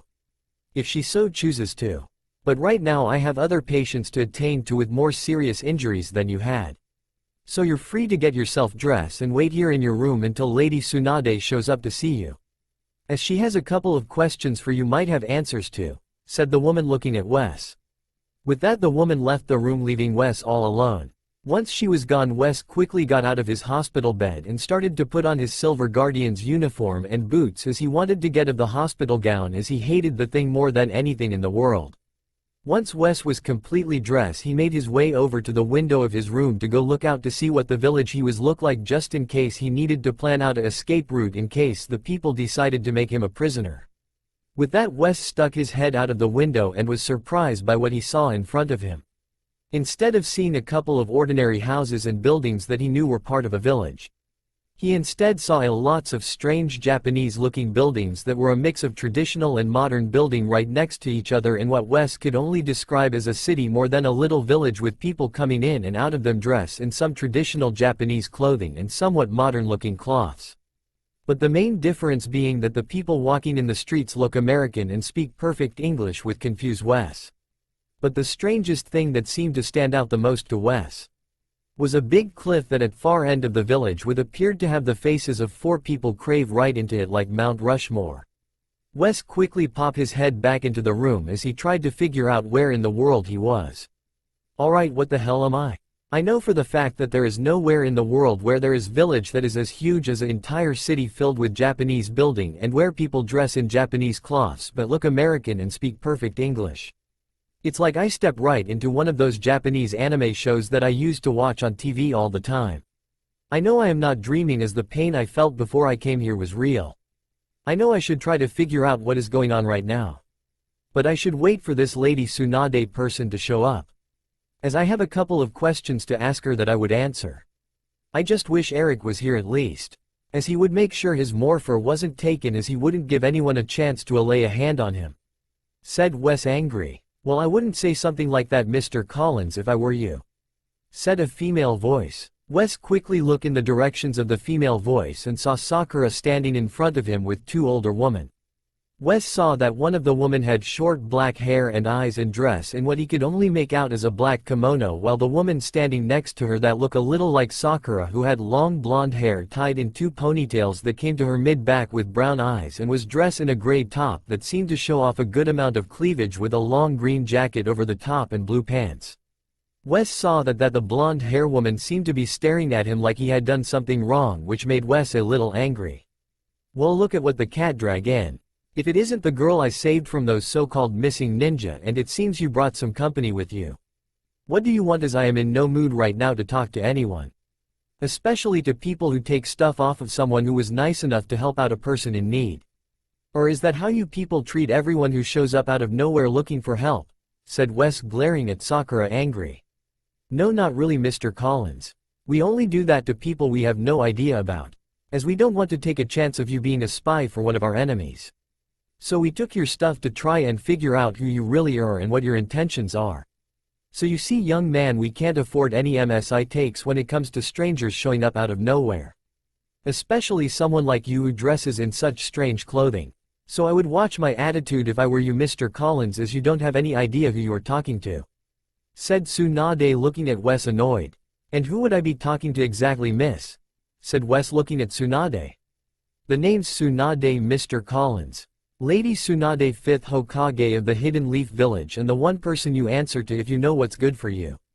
As the only reason I came here to see you is because I have a couple of questions to ask you that I believe you can answer for me, and in return I will answer any questions you may have, as I believe you may be a little confused as to where you are and how you ended up here," said Tsunade, looking at Wes. "What makes you think I will answer your questions, Lady Tsunade? As far as I can tell, you stripped me of everything I had on me before I woke up except my cloths. That includes my chrono morpher and the badge I had on me. Out of everything I own, those two things mean the world to me, as they are all I have left of my friends, and you had the no right to take them away too as you saw fit. Which isn't right considering the fact I ended up saving the life of one of your ninja when she was in trouble. So if you want me to answer your questions, then I suggest you give me back what is mine," said Wes, crossing both of his arms as he glared at Tsunade in anger. "So that's what you call your wrist device that Sakura gave me and the research team to analyze? If you want your stuff back, Mr. Collins, you can have it back, as me and the research team have finished analyzing everything, and that is one of the reasons we came to see you, was to return your stuff as soon as you were awake. I am very sorry that we got you upset, but if we had any idea how much your stuff meant to you, then we would have asked your permission to analyze your stuff. But we had to make sure you were not some kind of enemy ninja sent to spy on us," said Shizune as she took Wes's chrono morpher and time force badge along with the rest of Wes's stuff and handed it to him. "I can understand where you're coming from, Miss Shizune. As from where I come from, me and the rest of the Sliver Guardians had to keep an eye out for any sign of trouble that threatened the safety of the people of Silver Hills. But that still doesn't give you the right to treat me as some kind of prisoner just because I help your friend Sakura here out," said Wes as he strapped his chrono morpher to his left wrist. "You're right about that, Mr. Collins. But you're not our prisoner. As if you were, then you'd be locked up right now in a cell being interrogated by my best ninja to find out what your real intentions are. But I figured that since you helped Sakura here and she told me what you did for her, I figure we at least owe you some thanks for what you did by having your wounds healed until I could question you myself. As you probably feel more comfortable in a nicer surroundings than a prison cell. I am sorry that you feel that you thought we're a prisoner, Mr. Collins. But I can assure you that you are not, and you can consider yourself an honored guest of the Leaf Village for helping out one of my shinobi. So do you think you can drop the tough guy act for a minute and answer some questions I have for you? As I want to know more about you and where you come from, and I promise in return I will answer any questions you may have to ask me truthfully with no problems. So do you agree with my terms?" said Tsunade, looking at Wes. "Well, I guess I can, since I really have no choice in the matter, Lady Tsunade. As I have no idea where in the world I am, and I need all the information I can get in order to figure out what is really going on. As I have the feeling I am very far from home. So what do you want to ask me first?" said Wes, looking at Tsunade with calm eyes. "Well, let's start with your real name first. Is it really Wesley Collins?" asked Tsunade, looking at Wes. "Yes, my real name is Wesley Collins for as long as I can remember, which is 9 years. As I don't have any memories of who I really am or who I used to be before my dad found me. As I have a bad case of amnesia, and according to all the doctors that my dad have hired to look at me, I will never get them back for the rest of my life." "Why do you ask me?" replied Wes, a little confused. "Because Mr. Collins, when Sakura here brought you to the hospital, she had the feeling that you were someone who disappeared from our village exactly 9 years ago to the day without a trace. So when you were brought here, Sakura had the doctors take a blood sample from you and had to run a DNA test against the person who disappeared, whose name was Naruto Uzumaki. And according to the test results I received, your DNA and his are perfect match," replied Tsunade. "You got to be kidding me? There's no way I can be this Naruto Uzumaki who disappeared, as I would definitely remember something as important as a name like that, and doesn't ring any bells in my head. You must have made a big mistake," said Wes in a voice full of disbelief. "There's no mistake, Mr. Collins. DNA doesn't lie, as you probably know that. If you don't believe me, then take a look at the results for yourself, as the proof is in the paper, as is a picture of Naruto Uzumaki which is attached to it," said Tsunade, looking at Wes. With that, Lady Tsunade took a piece of paper from her jacket and handed it to Wes to look at. Sakura watched Wes look at the results of the DNA test. She saw that he appeared to be very calm and collective until his eyes fell on the picture of Naruto. At which point she suddenly saw his go pale white like he was looking at a ghost. "Wes, are you alright? You look like you just saw a ghost or something," asked Sakura, looking at Wes a little worried. "Yeah, I am fine, Sakura. I am a little shocked as all at seeing a face I haven't saw since I was 13 when I changed my appearance to look more normal." "Hell on earth, did you guys get a hold of a picture of me when I was 12? Asked Wes, a nervous voice. "Simple, Mr. Collins, because that is a picture of Naruto Uzumaki that was taken when he became a genin just a couple of months before he mysteriously disappeared without a trace. Or should I rather say a picture of you of who you used to be. I know you might be in state of shock right now. But trust me when I say you are Naruto Uzumaki, or rather you were before you lost all of your memories, and your DNA proves it, as does the way you seem to recognize the picture. Not to mention you're wearing the same necklace that I gave you when we met, and there's only of it that exists in the entire elemental countries. I don't know what you're being through or what has happened to you to make you the person you are now. But you have to believe me when I say you were a ninja of the leaf, if not the best there was," said Tsunade, looking at Wes. "Oh, believe me, Lady Tsunade, I am shocked. But I do believe you, as I have faced many strange things in my line of work as leader of the Silver Guardians and a Power Ranger. But the fact still remains, I don't have any memories of being this Naruto Uzumaki and probably never will. But I am willing to learn more about who I used to be, as from what you talk I must have been a great ninja and must have had a very good and interesting life before you say I disappeared," said Wes, looking at Tsunade. "Oh, believe me, Mr. Collins, you were one of the best ninja ever to live in the Leaf Village. As always seemed to beat the odds no matter how great they were, and always thought of others first. But I am afraid as for your life in the village, it was very far from perfect as you may think. As believe it or not, you had a very difficult one, if not a dangerous one. As I don't think it would be wise right now to tell you about it, as may feel a little angry and hurt, not to mention you not believe some parts of it, as they may sound impossible to you from whatever life you now lived after disappearing," said Tsunade sadly. "If you're telling me that I had a difficult childhood and that I may feel hurt or angry, then you don't know me at all, Lady Tsunade. As I have faced many difficult things since I became a Power Ranger and leader of the Silver Guardians. I mean, me and my friends had to capture mutant criminals that could probably tear a regular person apart without breaking a sweat. Not to mention I risked my life to save the lives of the people of the earth and the future. So believe me when I say I can handle anything you can tell me, as nothing that has happened to me so far in my life can affect me, and you'd be surprised at what I believe. So go ahead and tell me what my childhood was like, as I can take it, not break a sweat, and please call me Wes. As I don't like to be called Mr. Collins, as my dad as people call him that," said Wes, looking at Tsunade with his voice full of determination, surprising Tsunade. "You're serious, aren't you? If you want to really know, then I can tell you from the beginning, but I am afraid I can't tell you who your birth parents were. As you would have to ask Jiraiya, as he is the one to ask since you are old to enough to know. You see, Wes, on the day you were born, which was about 21 years ago, the Leaf Village was attacked by a 9-tailed demon fox called Kyuubi. The ninja of our village tried everything within their power to try and defeat it, but were not successful, and they lost their lives, and the people of the village were losing all hope that the demon could be defeated. That was until the 4th Hokage, who was the leader of the village, discovered a way to defeat Kyuubi by sealing it within a newborn infant. Which he did at the cost of his life, and the baby that he sealed Kyuubi in was you, Wes.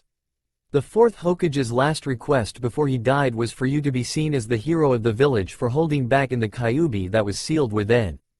But unfortunately the council and the people of the village who had lost loved ones during the attack didn't think the same way as the 4th Hokage, as they saw you as the demon itself and wanted to have you called on sight. It would have happened if it wasn't for my teacher, the 3rd Hokage himself, Soroboy. He saved your life by having a law declared that no one was to speak of what happened at night to the younger generation, so you could live some sort of normal life. Which I am afraid didn't work too well at all, as the villagers passed on their hatred of you on to their children, who hated you since their parents. Which made it almost impossible for you to make any friends growing up, as well as the fact that were a number of assassination attempts on your life. Not to mention the villagers who beat you up every year on your birthday. One would think with that kind of life you lived, you would want revenge of some kind for the way you were treated. But that's not what happened, as even though you were treated like a monster, you didn't let that stop you from trying to reach your dream of being a ninja and one day Hokage of the village. Unfortunately, I am afraid that things were not to last forever. As the day you disappeared was the day I sent you and some of your closest friends you made on a mission to bring back a teammate of yours named Sasuke Uchiha, who left the village to an old teammate of mine now turned enemy named Orochimaru to seek the power he needed in order to get revenge on his older Itachi for killing their entire clan for a reason I don't know. From the report I got from Shikamaru, you went after Sasuke all by yourself in order to bring him back, as to you he was a friend and almost like a brother in some respects. But unfortunately, for one reason or either, Sasuke managed to evade capture and you disappeared without a trace except some of your blood from what Kakashi could see when he arrived. We all thought you either died or ran away in fear from what the villagers would do to you if you came back to the village without Sasuke. So when I heard what had happened, I immediately sent out a few Anbu to try and find you within the land of fire, if not the entire elemental countries. But none of them could find even a small trace of where you could have disappeared to, and we had all but given hope of ever finding you. That was until now, as now for some strange reason you have returned to the village, only now you are no longer the same person we remember, and I guess that is something we have to get used to you. As you're no longer Naruto Uzumaki but Wesley Collins. I know what I just told you may seem unbelievable to you, if not impossible, as from where you live for the past 9 years demons don't exist. But what it is the truth is you deserve to know, since you don't have any memories of me or any one of your friends. Said Tsunade, looking at Wes sadly. You would be wrong there, Lady Tsunade. As I have seen and heard many strange things in my life, and that includes demons, as me and my team had to team up with another group of Power Rangers to take down a super demon once, and it took every ounce of firepower to destroy it in one shot, and trust me, it wasn't easy at all to do. So something like having a 9-tailed demon fox sealed within isn't that surprising, as it would explain a whole lot, like how I ended up with a strange tattoo on my stomach when my dad and Phillips found all of a sudden just disappeared. It would also explain how I managed to heal a hell of a lot faster than a normal person until I got my Chrono Morpher, which made my healing power all but disappeared except for the basic ranger healing powers that every ranger has when they come in connect with the universal morphing grid. Plus it would explain why the police were never able to find anything about my parents, or why there was never a missing person report filed about me. But that still doesn't explain where the hell I am right now, as I know there's no such place that exists on the earth called the Land of Fire or these elemental countries you all keep talking about, as I have been all over the world and never even heard anyone else mention things like what you are telling me, said Wes in a confused voice. I can answer that question for you, Wes. This may sound a little difficult to believe in right now, but from what I showed Sakura and Tsunade from the stuff me and the research team analyze. The day you disappeared without a trace, you somehow must have ended up on an entire different Earth from the one we are all used to, where you ended up growing up to become the man you are now. You see, Wes, the reason you never heard of the Leaf Village, must least the elemental countries, is because of the fact they don't exist in your world. But as to how you got from your world back to us is a total mystery that none of us have figured out what. Unless you know how you ended showing up in the middle of the forest outside the village. Said Shizune, looking at Wes. That is kinda of a hard story for me to believe in, Shizune. But of course my life is not you exactly call normal. I mean, did end up going back in time through a time portal once with Eric when he was going after the Q-Rex, which was long before he joined up with me and the other rangers.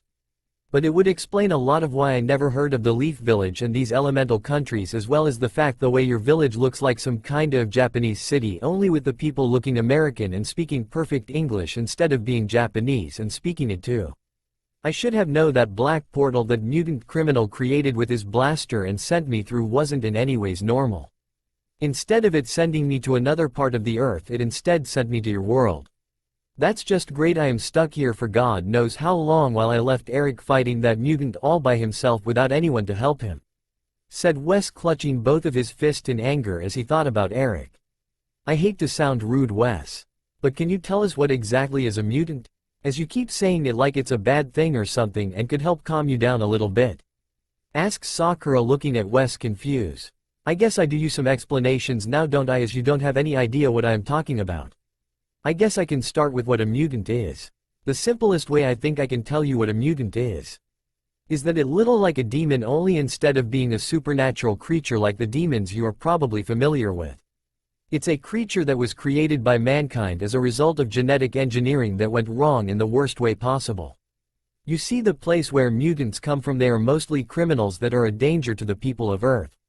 So Time Force was created to contain the mutant threat by capturing these mutant criminals where they would stand trial for their crimes, and if convicted were sentenced to be frozen until their sentence was carried out.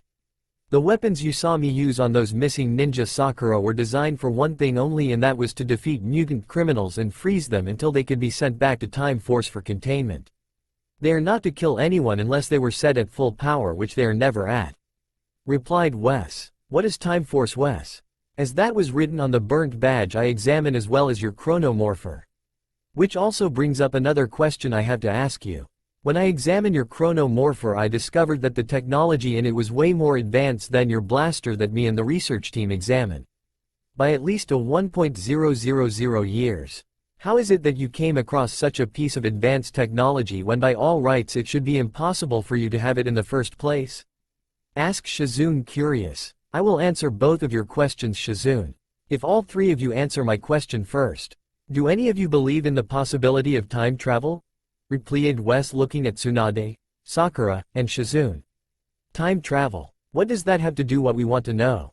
Are you telling us that the world you live on for the past 9 years has the ability to travel through time? Asked Tsunade, looking at Wes in disbelief. Well, in a way yes, Lady Tsunade.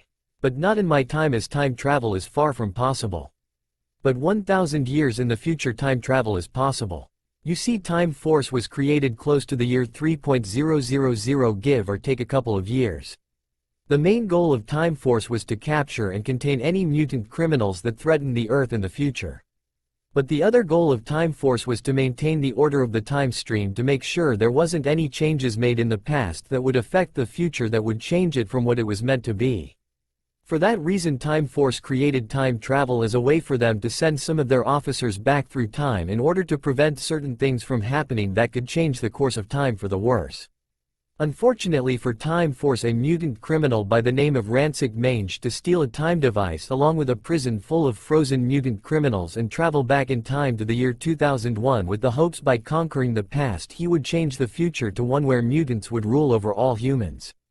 Thankfully, 4 young time officers learn of Rancic's plan and stole a time ship along with the chronomorphers and follow Rancic to the same time in order to capture him and stop his plans before he could carry them out.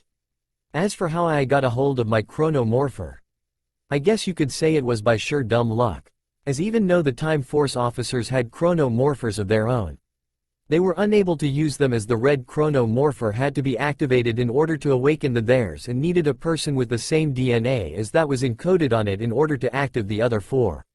Which is where I came in, as my DNA proved to be close enough of a match to where I could activate it along with the other 4 chronomorphers to fight against Rancic and his forces. I am glad to say that we managed to fight against Rancic's forces very well until he discovered the location of the quantum morpher that had been sent through time along with the Q-Rex as an early experiment of time travel by Time Force. Lucky or unlucky, depending on how I look at things, the quantum morpher ended up in the hands of Eric, who used it to become the leader of the Sliver Guardians at that time as well as gain control of the Q-Rex. But of course back then Eric was a very different person than he is now. As back then he was more of a loner that preferred to do things by himself and refuses to even work with me and the other Time Force Rangers. It took the final battle against Rancic to get his head on straight and learn to accept help when he needed it. Said Wes, but if you are wondering what the final battle against Rancic was like, I can tell you it was one of the toughest battles I had ever fought in my life. It was like nothing we threw at him managed to even make a dent on him. Even my red battle warrior armor wasn't enough to take him down. In the end, it was Rancic's daughter Nadia that convinced Rancic to see the error of his ways and to turn himself into Time Force to pay for his crimes. Once Rancic had turned himself in, my friends had to return to the future, as they couldn't stay behind, as it could change the future more than it already had been changed. So I had to goodbye to every one of them, including my closest friend and probably the woman I probably would have fallen in love with, Jen. It was one of the hardest things I had to do in my entire life. But it would not be the last time I would get a chance to see them.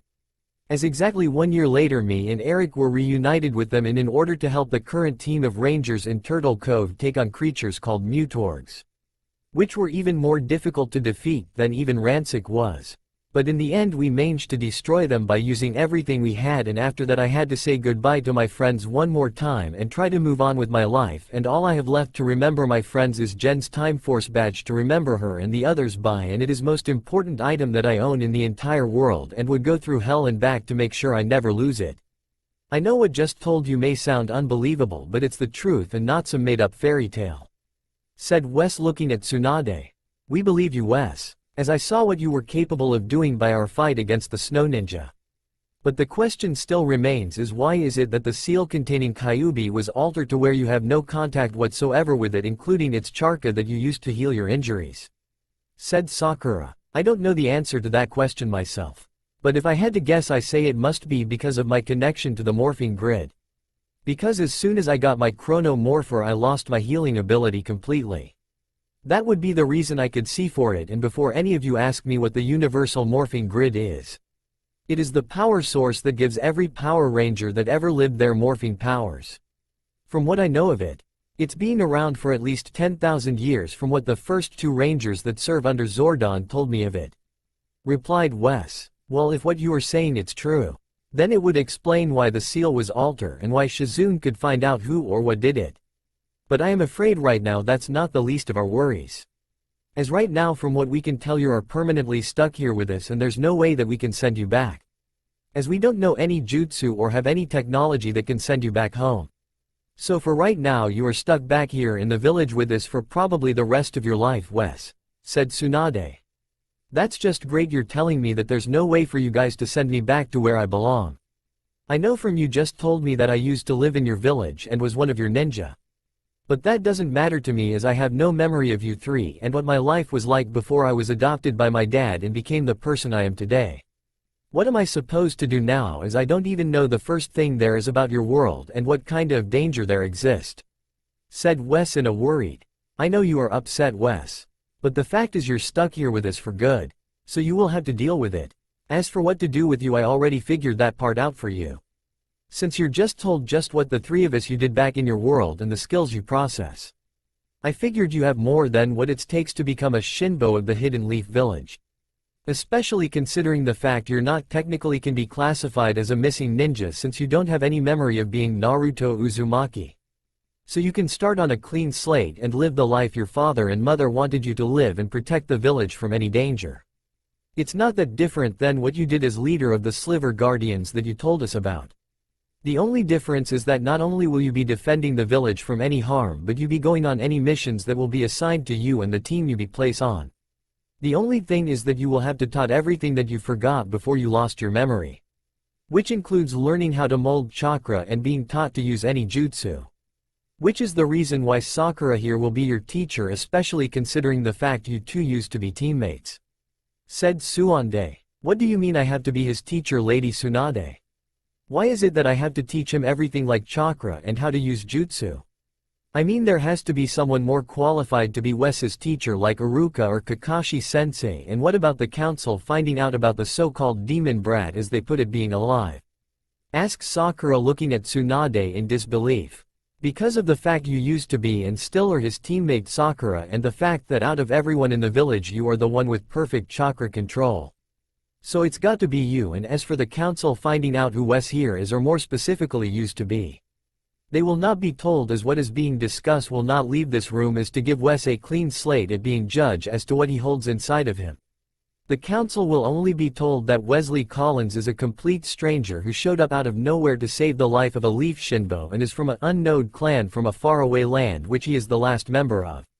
That alone will make them look the other way, as probably by now they learn what Wes is capable of and what kind of power he possesses. Besides, you can consider it your new mission for now until I feel you are ready to be on active duty, considering the fact you barely survived that fight with the Snow Ninja. Do I make myself clear, Sakura Haruno? Replied Tsunade, glaring at Sakura with angry eyes. Yes, Lady Tsunade, I understand, and you have my promise I will train Wes to the best of my ability. Replied Sakura with a gulp. That's good to hear, Sakura. As for you, Wes, do you have a problem with Sakura training you to become a Shinbo, or about my decision to make you one? Because you do, then I could try to find you another type of job if you don't feel if you are up to becoming a Shinbo of the village. Said Tsunade looking at Wes. I don't have a problem, Lady Tsunade. Besides, I think it would be a good use of my skills considering the fact that I would be doing the same kinda of job I did as the leader of the Silver Guardians. Besides, I have the feeling me and Sakura will get along fine as I am a very fast learner and it would be an honor to have her as my teacher," said Wes looking at Tsunade. "That's good to hear, especially considering the fact that you and her will be living together under the same roof. And before you even try to argue with me, Sakura, the reason I am having Wes moved in with you is because of the fact that you have a spare bedroom in your apartment and you're Wes's old teammate. Besides, I am not going to send Wes back to that hellhole of an apartment to live in before he disappeared. Besides, I think it will do Wes some good to get to know more than about his life as Naruto from you, and who knows, Wes might get a few memories back by being with you. Now if you two can excuse me. Me and Shizune have to head back to the tower and tell the council what I plan on doing with Wes," said Tsunade looking at Sakura. With that, Tsunade and Shizune left the hospital room, leaving Sakura and Wes alone. As soon as Tsunade and Shizune were both gone, Wes looked at Sakura. "I hate to be rude and all, Sakura, but does Lady Tsunade always act like she is a bad mood or something?" asked Wes looking at Sakura confused. "In a way she is like that most of the time. But believe it or not, that was Lady Tsunade in one of good moods, and believe me, you don't want to see her in a very bad mood. Because when she is very angry with someone, she has the habit of using her super strength she is famous for then and send that person right through a couple of walls. And believe me, you don't want to be the one that she throws," replied Sakura. "I will take your word for it, Sakura, as my friend Katie has superhuman strength and ended up using it on me a couple of times by accident when she gave me one of her bear hugs. And believe me, if Lady Tsunade is as strong as Katie, then I will try not to get her angry," said Wes in a nervous voice.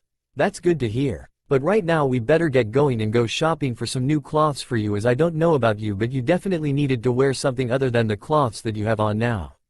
As you need to blend in with the people of the village, as the thing we need the villagers to ask is where you exactly come from," said Sakura looking at Wes. "That sounds good to Sakura.